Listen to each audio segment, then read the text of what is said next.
Hi అండి. Hello అందరూ ఎలా ఉన్నారు? Welcome back to my channel. ఈరోజు మన రెసిపీ వచ్చేసి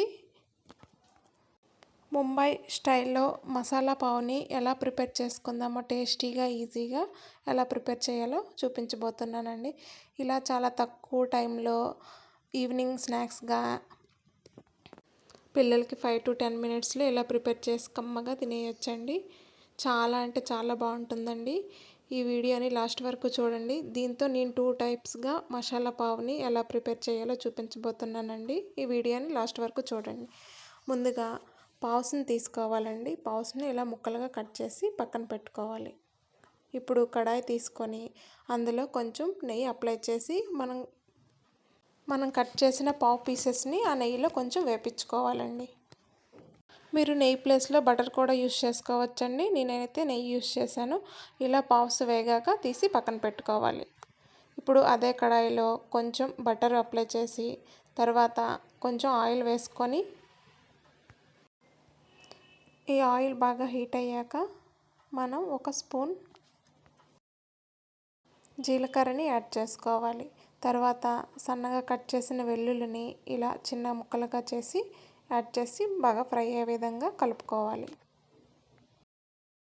ఇప్పుడు ఇది వేగాక చిన్నగా కట్ చేసుకున్న రెండు పెద్ద సైజు ఉల్లిపాయలని చిన్నగా కట్ చేసి తర్వాత 2 క్యాప్సికమ్ ముక్కల్ని ఇలా చిన్నగా కట్ చేసి యాడ్ చేసుకోవాలి.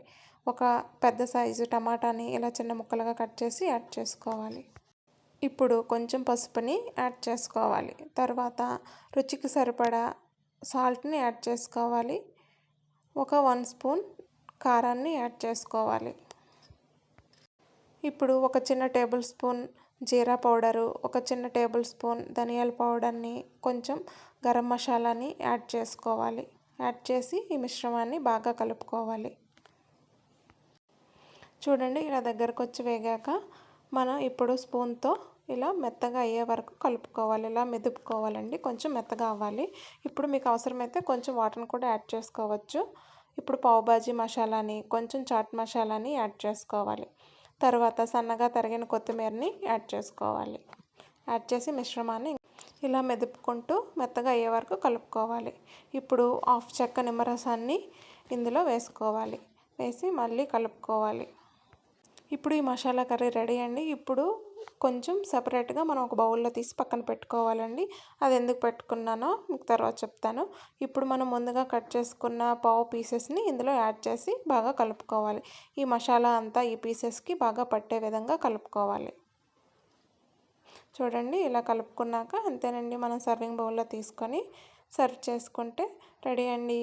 చూడండి సింపుల్గా ఈజీగా ఇలా ఆనియన్స్తో గార్నిష్ చేసుకుంటూ కొత్తిమీర పైన వేసుకొని కొంచెం మనకు ఇలా సన్న కారపూస ఉంటుంది కదండి, దానిపైన వేసుకుంటూ కొంచెం పైన నిమ్మరసాన్ని ఒక 1/2 చెక్కని వేసుకొని సర్వ్ చేసుకుంటే రెడీ అండి. ఎంతో సింపుల్గా ఈజీగా ముంబై స్టైల్లో మసాలా పావ్ రెడీ అండి.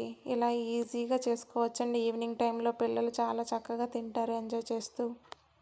మసాలా పావ్ని ఇలా చాలా తక్కువ టైంలో 5 to 10 మినిట్స్ పడుతుందండి. తక్కువ టైంలో ఈవినింగ్ టైంలో పిల్లలకి ఇలా చేసి పెట్టారంటే వాళ్ళు చక్కగా హ్యాపీగా ఎంజాయ్ చేస్తూ తింటారండి. ఇలా మీరు కూడా ఒకసారి ఇంట్లో ట్రై చేయండి అందరూ. ఇప్పుడు సెకండ్ ప్రాసెస్ చూసేద్దామండి.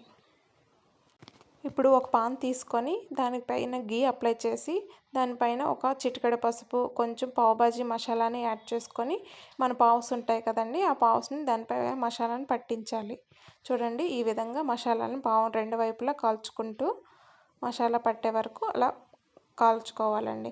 ఇప్పుడు మనం ముందుగా పక్క తీసి పెట్టిన కర్రీని దీనిపై యాడ్ చేసుకోవాలి. యాడ్ చేసి మళ్ళీ పాన్ పైన కొంచెం మసాలా యాడ్ చేసి 2 వైపులా కాల్చుకోవాలండి. దీనిపైన కొంచెం కొత్తిమీర వేసి గార్నిష్ చేస్తే రెడీ అండి. సింపుల్గా ఈ టైప్లో కూడా మసాలా పావ్ని ప్రిపేర్ చేసి తినొచ్చండి. చాలా ఈజీ ప్రాసెస్ అండి. చాలా టేస్ట్గా ఉంటుందండి. మీరు కూడా ఈ రెసిపీని ట్రై చేయండి. ఈ విధంగా ముంబై స్టైల్ మసాలా పావ్ని ఇలా 2 టైప్స్లో ప్రిపేర్ చేసుకోవచ్చండి. సింపుల్గా ఈజీగా. ఈ రెసిపీ కనుక మీకు నచ్చితే లైక్, షేర్ అండ్ కామెంట్ చేయండి. లైక్ చేయడం మర్చిపోకండి. ప్లీజ్ సబ్స్క్రైబ్ చేసుకోవచ్చు కదండి.